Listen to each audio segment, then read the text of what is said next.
আজ তুমি ভিডিওটা ক্লিক করেছো মানে তুমি ভাগ্যবান। শুরু করছি ক্লাস 10-এর নদী বিদ্রোহ গল্পটি, মানিক বন্দ্যোপাধ্যায় রচিত। এই গল্পের এটা কিন্তু একটা নদীকে নিয়ে আলোচিত হয়েছে। শুরু করছি। 4:45 প্যাসেঞ্জার ট্রেনটিকে রওনা করিয়া দিয়া নদীর চাঁদ নতুন সহকারীকে ডাকিয়া বলিলেন, আমি চলিলাম হে। নতুন সহকারী একবার মেঘাচ্ছন্ন আকাশের দিকে চাহিয়া বলিল, আগে হ্যাঁ, আপনি যেতে পারেন। নতুন সহকারী বলল যে আপনি যেতে পারেন। নরেশ চাঁদ বলিল, আর কি বৃষ্টি হবে না? কি বলো? নরেশ চাঁদ তার নতুন সহকারীকে, যে নতুন চাকরিতে যোগদান করেছে, তাকে বলল কি আর কি বৃষ্টি হবে নাকি? নতুন সহকারী একবার জলে জলময় পৃথিবীর দিকে চাহিয়া বলিল, আগে না। নতুন সহকারী বলল যে আগে না, আর বৃষ্টি হওয়ার কোনো সম্ভাবনা নেই। নদীর চাঁদ লাইন ধরিয়া 1 মাইল দূরে নদীর উপরকার ব্রিজের উপর দিয়ে হাঁটিতে লাগিল। অর্থাৎ নদীর চাঁদ নদীর উপর দিয়ে হাঁটতে লাগলো। 5 দিন অবিরত বৃষ্টি হইয়া আজ এই বিকালের দিকে বর্ষণ থামিয়াছে। টানা 5 দিন ধরে বৃষ্টি চলছে, অর্থাৎ বর্ষাকালের সময়টা। আর 5 দিনে বিকালের দিকে বৃষ্টি একটু থামলো 5 দিন পর। 5 দিন নদীকে দেখা হয়নি। কার দেখা হয়নি? নদীর চাঁদের দেখা হয়নি। নদীর চাঁদ ছেলে মানুষের মতো উৎসুক বোধ করিতে লাগলো। নদীর চাঁদ কিন্তু বয়সে একটু বেশি হলেও, 30-32 বছর বয়স হলেও, 30 বছর বয়স হলেও কিন্তু সে একটু নদীকে দেখে উৎসুক বোধ করিতে লাগলো। আকাশ যেন মেঘ করিয়া আছে, আকাশ মেঘ করিয়া আছে। হয়তো আবার কিছুক্ষণের মধ্যে প্রবল ধারায় বর্ষণ শুরু হইয়া যাইবে। তা হোক। ব্রিজের একপাশে আজ চুপ করিয়া বসিয়া কিছুক্ষণ। নদীকে না দেখলে সে বাঁচিবে না। কে বাঁচবে না? নদীর চাঁদ। 5 দিনে আকাশ ভাঙা বৃষ্টি না জানি নদীকে কি অপরূপ রূপ দিয়াছে। দুদিকে মাঠঘাট জলে ডুবিয়া গিয়েছে। রেলের উঁচু বাঁধ ধরিয়া হাঁটিতে হাঁটিতে দুপাশে চাহিয়া চাহিয়া নদীর চাঁদ নদীর বর্ষণপুষ্ট মূর্তি কল্পনা করিবার চেষ্টা করিতে লাগল। অর্থাৎ নদীর চাঁদ নদীর তীরবর্তী জায়গা দিয়ে হাঁটছেন, রাস্তার পাশ দিয়ে হাঁটছেন, আর বর্ষণপুষ্ট নদীকে দেখতেছে, হঠাৎ দেখছিল। 30 বছর বয়সে নদীর জন্য নদীর চাঁদে এত বেশি মায়া একটু অস্বাভাবিক। অর্থাৎ 30 বছর বয়সে নদীর চাঁদের এই নদীর প্রতি ভালোবাসা একটু অস্বাভাবিক, স্বাভাবিক নয়। যা কেবল বয়সের জন্য নয়, ছোট হোক তুচ্ছ হোক, সে তো একটা স্টেশন মাস্টার। সে বয়স হোক, সে একটা হলো স্টেশন মাস্টার, তার পক্ষে শোভা পায় না। সেটা আর কচি ছেলে নয়। তাই এখানে লেখক জানাচ্ছেন, দিবারাত্রি মেল ট্রেন, প্যাসেঞ্জার আর মালগাড়িগুলি তীব্র বেগে ছুটাছুটি নিয়ন্ত্রিত করিবার দায়িত্ব যাহাদের, সেও তাহাদের একজন। সেই মালগাড়িগুলো তীব্র বেগে যেগুলো ছোটাছুটি করে, সে দায়িত্ব যারা রেলের কর্মচারী, ওই দায়িত্ববান লোকেদের মধ্যে কিন্তু নদীর চাঁদের একজন পড়ে। লেখক সেই কথাই জানিয়েছেন। নদীর জন্য এমনভাবে পাগলা হওয়া কি তার সাজে? অর্থাৎ নদীর জন্য এই ধরনের পাগলামিটা তার পক্ষে সাজে না। সে নদীর চাঁদ কিন্তু নিজেও বোঝে। নদীর চাঁদ সব বোঝে, নিজেকে কেবল বুঝাইতে পারে না। নদীর চাঁদ সব বুঝতে পারে, কিন্তু নিজের মনটাকে সে বোঝাতে পারে না। নিজের এই পাগলামিটি যেন আনন্দ উপভোগ করে নদীর চাঁদ। অস্বাভাবিক হোক, নদীকে এভাবে ভালোবাসিবার একটা কৈফিয়ত নদীর চাঁদ দিতে পারে। নদীর ধারে তার জন্ম হইয়াছে, নদীর ধারে সে মানুষ হইয়াছে, চিরদিন নদীকে সে ভালোবাসিয়াছে। অর্থাৎ ছোটোবেলায় নদীর ধারে জন্ম হয়েছে, নদীকে সে ভালোবাসিয়েছে, চিরদিন নদীকে সে ভালোবাসিয়েছে, সে নদীকে ভালোবাসবে। দেশের নদীটি হয়তো এই নদীর মতো এত বড় ছিল না, তার শৈশবে ছোটোবেলার নদীটি হয়তো এত ছিল না, কিন্তু শৈশবে, কৈশোরে আর প্রথম যৌবনের ছোট বড় হিসাব কে রাখি? কৈশোর, ছোট বড় আমরা কেউ কি হিসাব রাখি?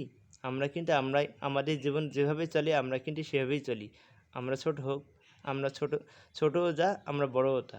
যেমন আমার দাদা আর আমি কিন্তু ছোটই থাকবো, আর দাদা বড়ই থাকবে।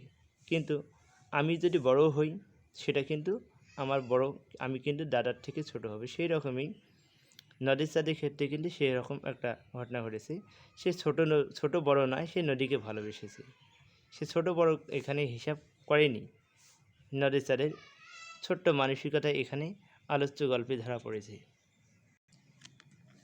দেশের সেই ক্ষীণচেতা, নির্জীব, অসুস্থ দুর্বল আত্মীয়ার মতো মমতা পাইয়াছিল।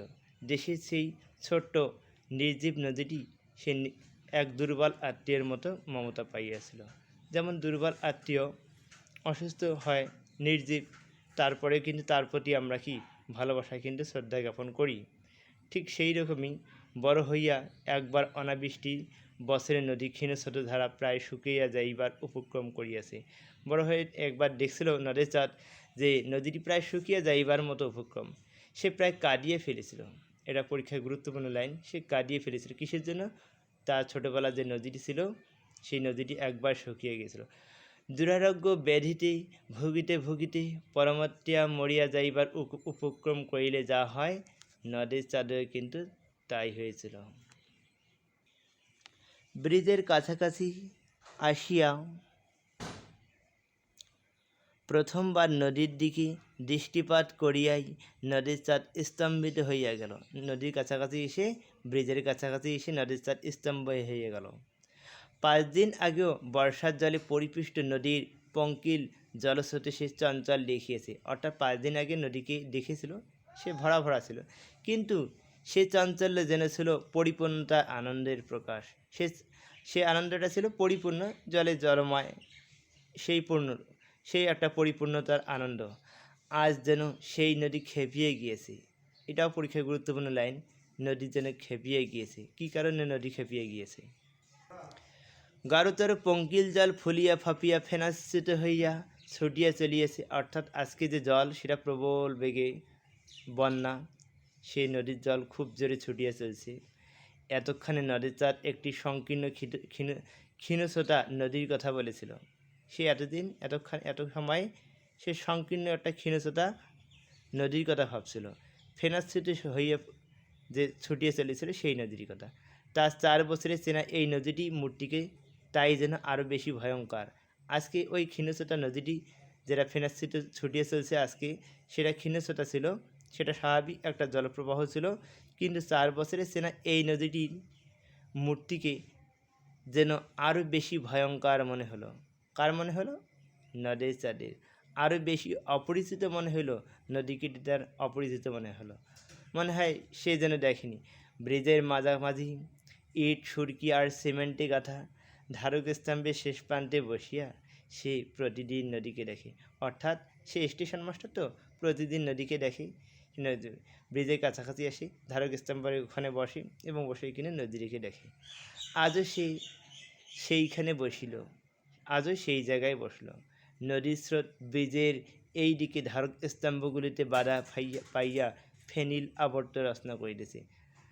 নদীর স্রোত ব্রিজের এই ধারক স্তম্ভগুলো যেগুলো ছিল সেগুলোতে খুব জোরে বাধা পেতে লাগলো এবং কি হলো, এত উঁচুতে জল উঠিয়া আসিয়াছে যে মনে হয় ইচ্ছে করিলে বুঝি হাত বাড়িয়া স্পর্শ করা যায়। এত উঁচুতে জল উঠতে লাগলো যেন সেই ব্রিজের মাঝখানে যেন জল যেন হাত বাড়ালেই পাওয়া যায়। নদীর চাঁদের ভারী আমোদ বোধ হইতে লাগিল। এটাও একটা লাইন। এখান থেকে 3 নম্বরে প্রশ্ন আসবে, 5 নম্বরেও আসবে। নদীর চাঁদ ভারী আমোদ বোধ করিতে লাগিল। কাকে দেখে নদীর চাঁদ ভারী আমোদ বোধ করিতে লাগিল? অর্থাৎ 5 দিন পর যে ফেনাশ্রিত প্রবল বেগে জলধারা সে দেখতে পেল, ইট সুরকি বাঁধা সেই ধারক স্তম্ভের পাশে বসে সে সেই রকম আমোদ বোধ করিতে লাগিল। পকেট গুজিয়া পুরাতন একটি চিঠি বাহির করিয়া সে স্রোতের মধ্যে ছড়িয়ে দিল। পকেট থেকে একটা পুরনো চিঠি বের করে সে ছড়িয়ে দিল জলের মধ্যে। চোখের পলকে কোথায় যে অদৃশ্য হইয়া গেল চিঠিখানা, আর চোখের পলকে সেই চিঠিখানা স্রোতের মধ্যে ডুবে গেল। উন্মত্তার জন্য জলপ্রবাহকে আজ তাহার জীবন্ত মনে হইতেছিল। আজ জলপ্রবাহ এতটাই জীবন্ত ছিল যে উন্মাদের মতো, আর এই কারণেই তাকে সে যেন জীবন্ত মনে করতে লাগলো। তার সঙ্গে খেলায় যোগ দিল কে? নদীর চাঁদ। যোগ দিয়া চিঠিখানা যেন তাড়াতাড়ি লুকিয়ে ফেলিয়াছে। সেই নদীর স্রোতের সঙ্গে সে যেন লুকোচুরি খেলছে, আর সেই মুহূর্তে সেই চিঠিখানা যেন জলের মধ্যে লুকিয়ে গেল। 2 দিন ধরিয়া বাহিরের অবিশ্রান্ত বর্ষণের সঙ্গে সুর মিলাইয়া নদীর চাঁদ বউকে প্রাণপণে একখানা 5 পৃষ্ঠা ব্যাপী বিরহ বেদনাপূর্ণ চিঠি লিখিয়াছে। চিঠি পকেটেই ছিল, অর্থাৎ দুদিন ধরে সে 5 পৃষ্ঠা ব্যাপী, সে তো আর দেশের বাড়িতে থাকে না, এখন সে রেল স্টেশনে যেহেতু চাকরি করে দূরে আছে, তাই তার বউকে একটি চিঠি লিখল। একটু মমতা বোধ করিতে লাগিল, তার একটু মমতা বোধ করিল বটে, কিন্তু নদীর সঙ্গে খেলা করার লোভটা সে সামলাইতে পারিল না। সে একটু মমতা করিতে দিল, নদীর সঙ্গে সে খেলাইতে মাতল, সে সামলাইতে পারল না। নদীর সঙ্গে খেলা সে সামলাতে আর পারল না। একখানি পাতা ছিঁড়িয়া দুমড়িয়া মুচড়িয়া জলের মধ্যে সে ফেলে দিল।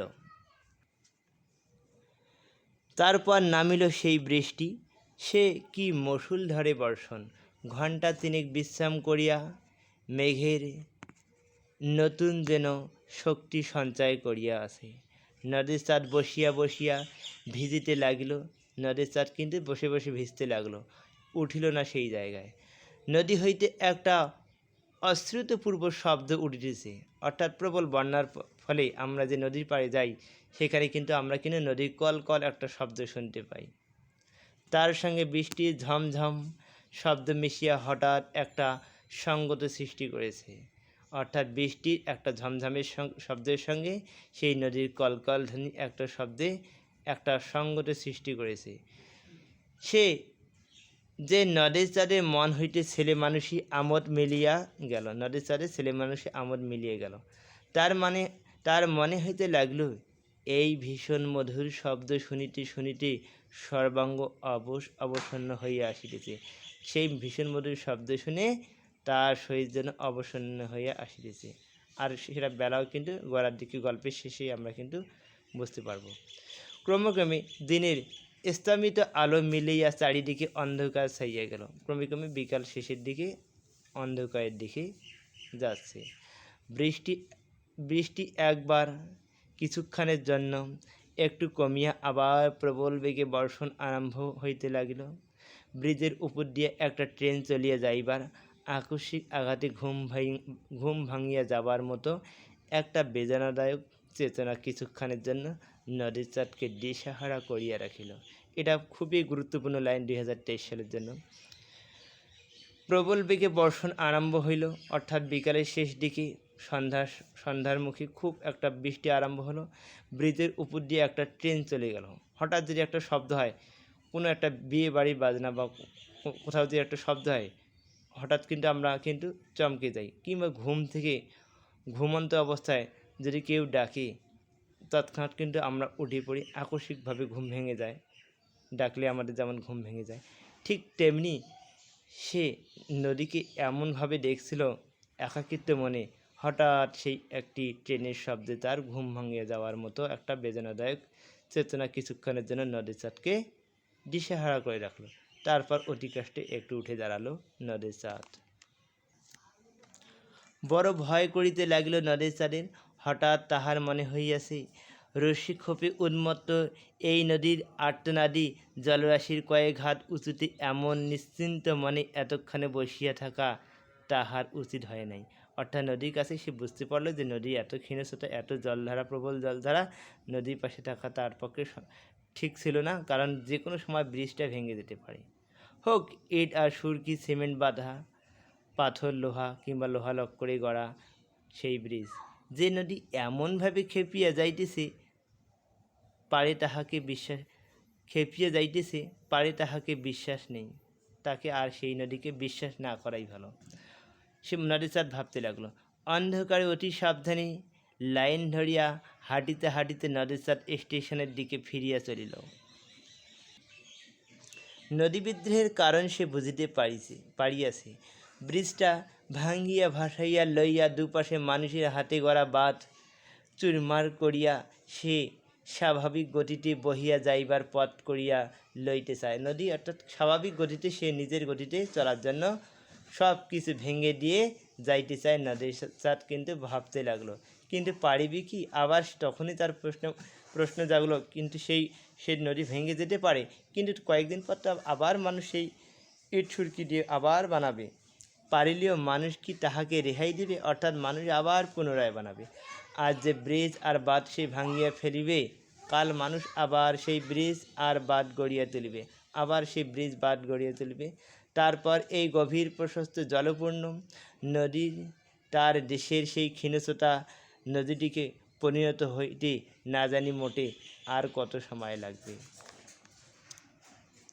স্টেশনের কাছে নতুন রং করা বৃষ্টির জন্য এতকাল নদের চাঁদের গর্ব অনুভব করিয়াছে।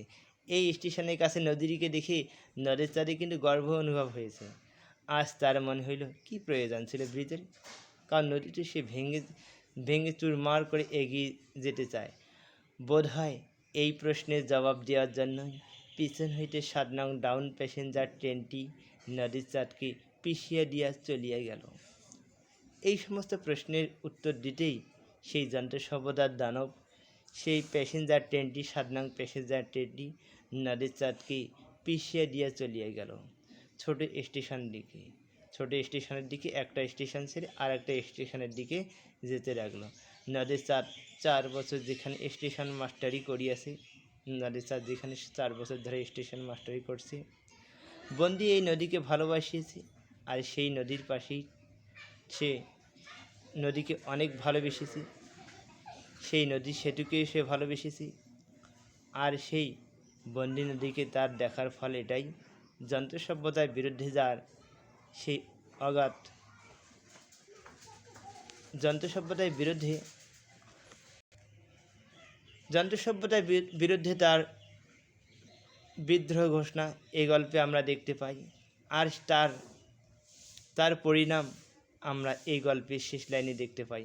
৭ নং ডাউন প্যাসেঞ্জার ট্রেনটি নদীর চাঁদকে পিষিয়ে দিয়ে চলিয়ে গেল। অর্থাৎ যন্ত্র সভ্যতার বিরুদ্ধে, যন্ত্র দানবের বিরুদ্ধে নদীর চাঁদ কিন্তু ঘোষণা করেছে। আর যন্ত্র দানব কিন্তু আবার সেই গল্পের শেষ লাইনে আমরা দেখতে পাই তাকে পিষিয়ে দিয়ে চলে গেছে। তার জবাব দিয়েছে নদীর চাঁদে, এত কিছু জবাব দিয়েছে যন্ত্র সভ্যতার যে ইমারত সেই বা অন্য কিছু যত কিছু আছে, আর তার উপযুক্ত জবাব দিল ৭ নং ডাউন প্যাসেঞ্জার। তাহলে প্রকৃতিপ্রেমী নদীর চাঁদের আমরা আলোচ্য গল্পের শেষে আমরা এক ব্যঞ্জনা প্রকাশ পাই। কারণ নদীর চাঁদ নদীকে ভালোবাসিয়েছে, সে প্রকৃতিকে ভালোবাসিয়েছে। নদীর প্রবল জলধারা, প্রবল বর্ষণ, নদীকে সে ভালোবেসেছে।